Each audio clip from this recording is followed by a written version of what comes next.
Bonjour tout le monde, bienvenue à une autre vidéo de peinture. Pour ceux qui se joignent à nous pour la première fois, écoutez, ce qu'on essaie de faire, c'est de partager avec vous toutes sortes de techniques en coulage acrylique et en peinture fluide, du pouring.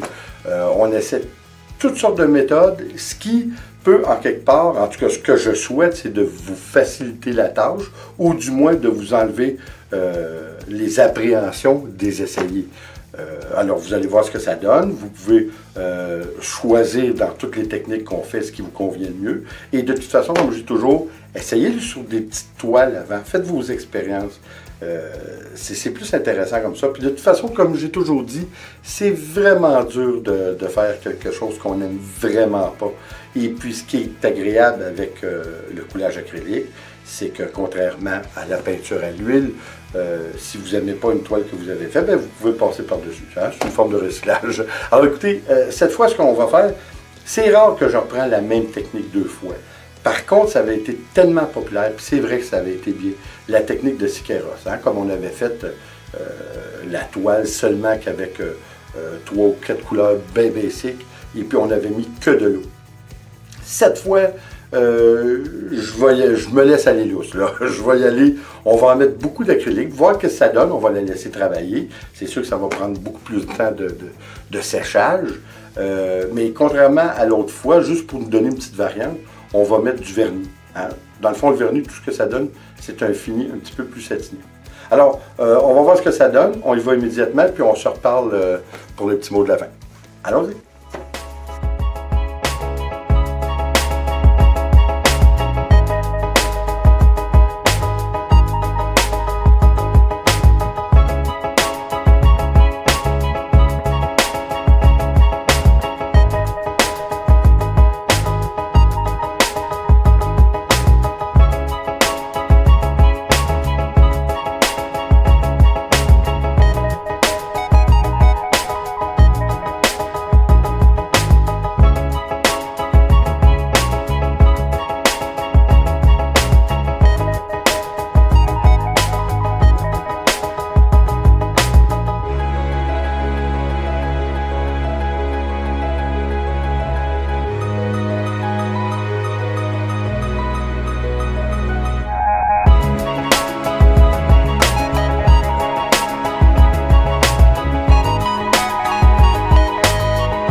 Bon, eh bien, elle est terminée. Je suis obligé de vous dire que je suis encore un petit peu flabbergasted, comme ils disent.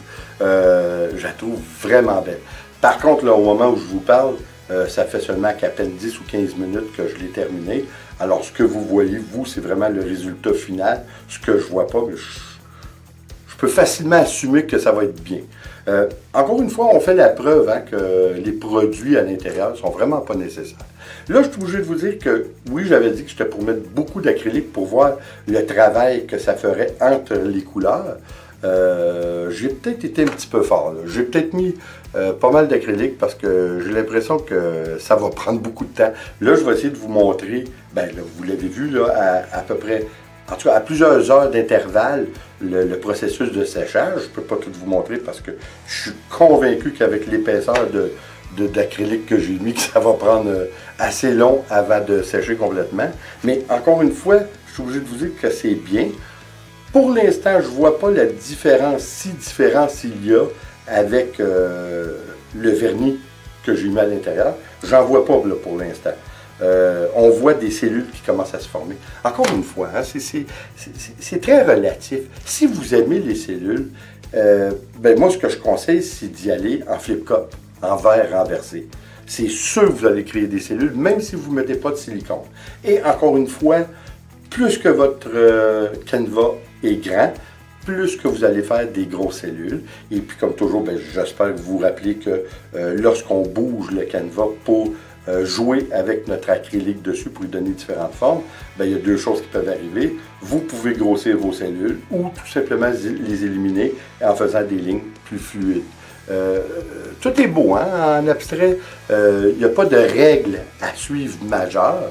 Je veux dire, le seul obstacle, c'est toujours notre imagination puis notre appréhension de vouloir le faire parce qu'on pense toujours que c'est compliqué. Ça ne l'est vraiment pas. Là. Je pense que, en tout cas, j'essaie de vous en faire la preuve à chaque fois que c'est accessible à tout le monde. Et puis, c'est tellement le fun de voir le résultat que ça donne. Écoutez, là, je la regarde aller, là, puis je la trouve bien. J'espère que vous allez la trouver bien, là, parce que, encore une fois, comme je dis, tout est relatif. Pour l'instant, on ne voit pas tellement la différence à cause du vernis. C'est un petit peu différent, ben, un petit peu pas mal différent même, dois-je dire, comparativement à l'autre qu'on avait fait seulement qu'avec l'eau et l'acrylique. Par contre, j'avais plus la même méthode, hein, les mêmes couleurs, puis à peu près la même façon de la déposer. C'est clair que là où j'ai fait la plus grosse différence, c'est dans la quantité d'acrylique que j'ai mis, parce que ça, je vous dirais que ça n'a presque pas de bon sens. La toile doit être 4 fois plus lourde que la normale, avec toute la quantité que d'acrylique là-dessus. Et je pense que ça va nous donner un beau résultat. Encore une fois, ce que ça va nous donner, d'après moi, ce qui est supposé, selon les tests qu'on a fait de par le passé, c'est que le fini, par rapport au vernis, devrait être un petit peu plus satiné. Je pense que ça va être bien. En tout cas, j'ai hâte de le voir. Moi, ben, vous le voyez sec, mais moi, j'ai hâte de le voir sec. J'espère que vous avez apprécié. Puis encore, comme on dit à chaque fois, si vous avez des appréhensions, faites-le sur une petite toile. Puis ce qui est bien en acrylique, encore une fois, c'est que si ça ne fait pas votre affaire, ben, vous pouvez repasser par-dessus. C'est une forme de recyclage. Alors écoutez, là-dessus, les amis, j'espère que vous avez apprécié. Je vous remercie d'être venu me revoir, puis j'espère que vous allez revenir encore. Et comme toujours, s'il vous plaît, abonnez-vous, laissez un commentaire et partagez, c'est toujours apprécié. On se revoit aux prochaines vidéos. Attention à vous. Ciao.